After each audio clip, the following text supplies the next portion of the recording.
שהם עושים שולמה, וכן ובא הרוח והופך את הדף ולא הכלב הכביש, ואז המלך היה רואה כל זה, מישהו רוצה לקרוא מקומי?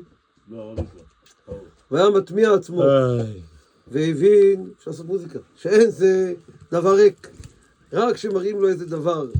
וכל השרים ראו שהמלך מסתכל ומטמיע על זה, והתחיל לחשוב בזה, מה זה ועל מה זה, ולהתנמנם על הספר, וחלם לו, שהיה בידו אבן טוב שקוראים דומית, היה מסתכל בו, ויוצאים ממנו גוזמאות אנשים, והשליך מידו דומית, והדרך שאצל המלכים שתולה על גביהם הפורטרט, הדמות דוקיינו על הקיר, במיטבו.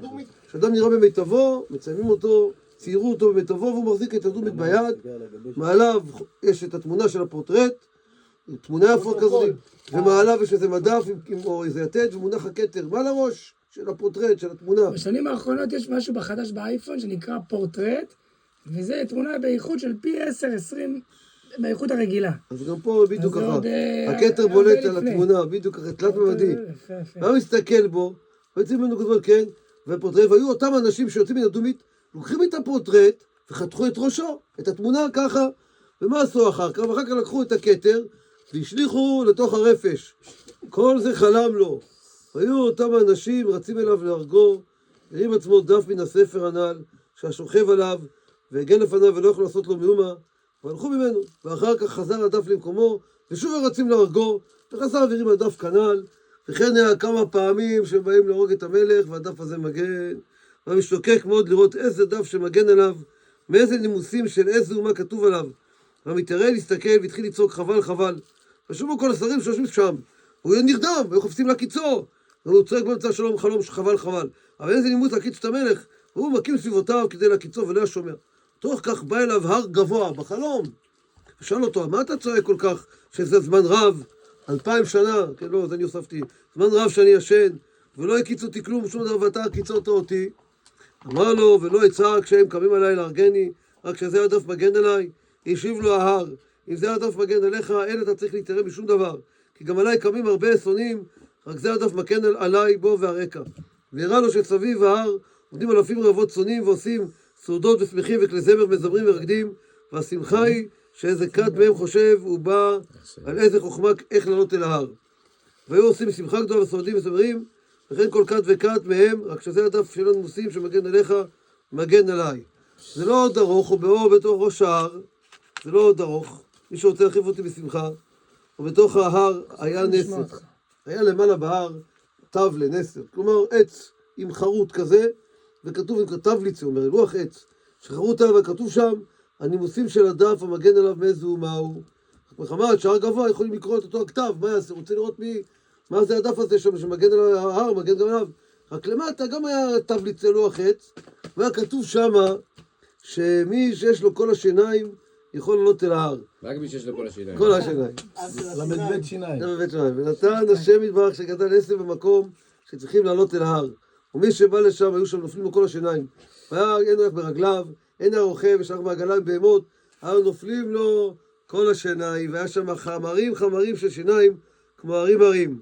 אחר כך לקחו אותם אנשים הנ"ל וחזרו והעמידו את היחד את פורטרט כבראשונה, ואת הכתר לקחו ורחצו אותו וחזרו ותלאום במקומם.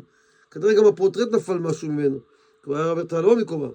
והקיץ המלך והסתכל תכף על הדף שהגן עליו מאיזה נימוס של איזה ומהו, וראה שכתוב בנימוס של ישראל, והתחיל להסתכל על הדף בדרך אמת. והבין האמת לאמיתו וישב עצמו, שהוא עצמו ודאי יהיה ישראל. אך מה עושים להחזיר כולם למוטב, להביאם לאמת, ישב עצמו, שילך וייסע לבקש חכם שיפתור לו חלום כווייתו, ולקח עמו שני אנשים ונסע לעולם. לא כדרך המלך, רק איש פשוט. להיף את היתושים. מה תביא לו ג'וני? תביא. אל תביא לו. תביא. אני רואה שאני אעשה פה איזה התנחלה מוזיקלית. תראו, הסיפור הוא באמת, הוא בחד המחתא, אבל באמת, אם אנחנו נרצה לפרש אותו, את הפירוש הזה, מה שהרב שלי נתן לי, אנחנו נוכל לבלות פה עד הבוקר. אני אקרוא את הסיפורים האלה, אני לא מבין את הפורט. אז זהו, אז תראה לך, באמת, אני חושב שזה כל אחד ואחד מאיתנו צריך ללכת באמת לקבל מהרב פלדמן. כי באמת אנחנו יכולים לקבל חידושים עצומים. כן. של הגלידות, של הגלידות. ככה. מבקש ממנו גלידות, שיביא לו גלידות. אני יודע מילה אחת ביידיש, אחי. הם כל הזמן דיברו שם, לא הבנתי כלום. פלד, אני יודע מה זה, פילד זה שדה. הרב דוקטור שדה, הר שדה. זה הרב פלדמן של הר, הגיבור, כן. דוקטור של הפלדמן. כן, פה ביער, הכל מתוק נהיה לך. הכל דבש, ככה אומר בזוהר. אומר בזוהר, מה זה הריתי יערים? מה זה הריתי יערים? מה זה אכלתי יערים דבשי? מה זה אכלתי יערים דבשי? הוא אומר, הזוהר מביא את זה, רבנו זה הכל חידושים מהזוהר ומהזה, הוא אומר, דיבור נפלא. הוא אומר, אדם בא לשדה, מלא הקפדות, מלא דינים, על כל העולם, על הקדוש ברוך הוא, כל אחד עובר מה שעובר. אם הוא יבוא לשדה וישפוך את שיחו לפני השם, תפילה להניח יתו, אפילו שהוא כולו דינים, השם רוצה לשמוע אותו. זה כמו חבר טוב שאתה בא אליו, ואתה אומר לו, אחי, אתה יודע איך הוא יתנהג איתי וזה. יש חבר אחד, אומר לך, סליחה, לשון הרע. יש חבר יותר טוב שומע, אחרי זה אומר לך, קודם כל הג'יפה הוא שפך, אחרי זה אומר לך, אחי, אם היית במקומו, אולי לא הבנת אותו נכון, אתה צריך לדון לכף זכות, תעשה לקדעת, תחסלק דעתך, תבין אותו.